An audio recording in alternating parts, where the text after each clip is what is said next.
Okay, well, let's take a look at a few reactions. Here's Bishop Strickland. We find ourselves at a strange moment in church history when Vigano is excommunicated, while McCarrick remains unexcommunicated after years of his crimes against the church have come to light. Well, that's curious he brings up McCarrick and Vigano because it was Strickland who endorsed Vigano and said his claims were credible when he falsely accused Pope Francis about covering for McCarrick.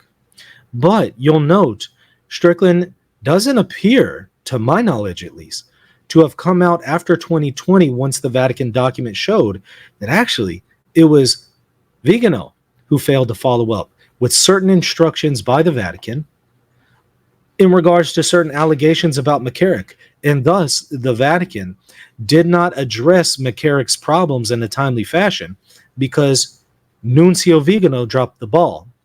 He doesn't talk about that. That information has been out for 4 years. To my knowledge, he doesn't address it. Now, if I'm missing something, please let me know. But I find it odd that he wants to bring this up in light of his approbation of Vigano and in light of the relationship between Vigano and McCarrick.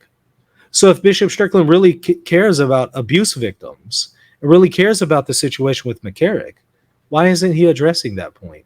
He says we should look closely at a Vatican that operates in this manner. Interesting. I think we also need to take a look at bishops who overlook some really important information about the people that they endorse.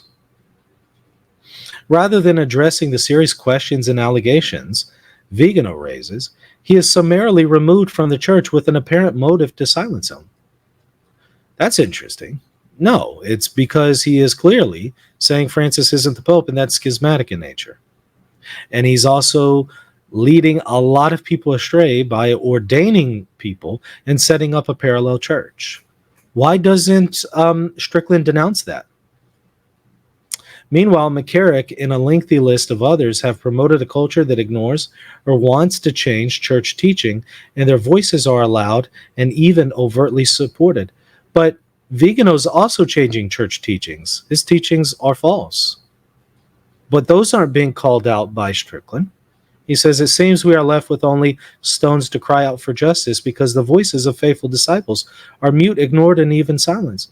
Well, why isn't he crying out for justice against Vigano and his failing to follow up against credible allegations in the way that the Vatican directed him to do in 2012? I don't hear Strickland cry out about that.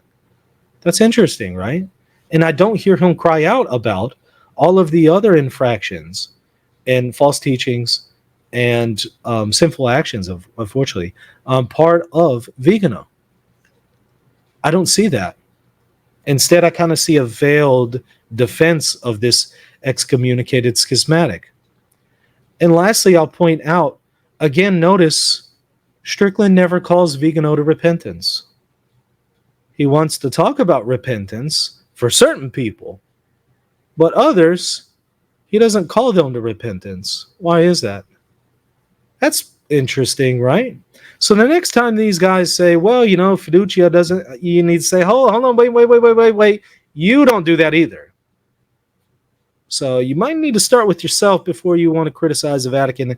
By the way, again, I don't even accept the claim that fiducia doesn't call people to repentance, but they're going to say that because the word repentance doesn't appear in there. Even though the concept is there, the word doesn't appear. Well, neither the concept nor the word appears with these guys. They don't call Vigano to repentance either with the word or the meaning. Hey, thanks for watching. If you want to see the full video, go to the link in the description. And also, while you're at it, hit the subscribe button. God bless. For years, I've tirelessly defended the Catholic magisterium, despite pushback from numerous people slandering this ministry, misrepresenting it, and calling for its cancellation.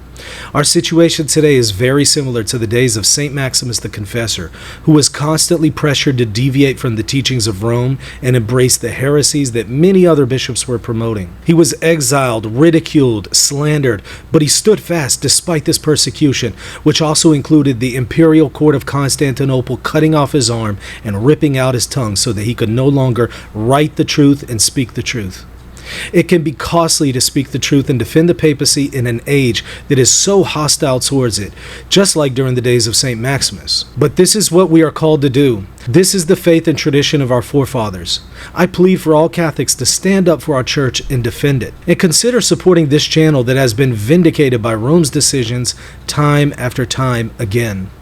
You can do that by subscribing and supporting this ministry at patreon.com/Reason in Theology or reasonintheology.locals.com. There's also a PayPal and a GoFundMe link in the description of this video. God bless.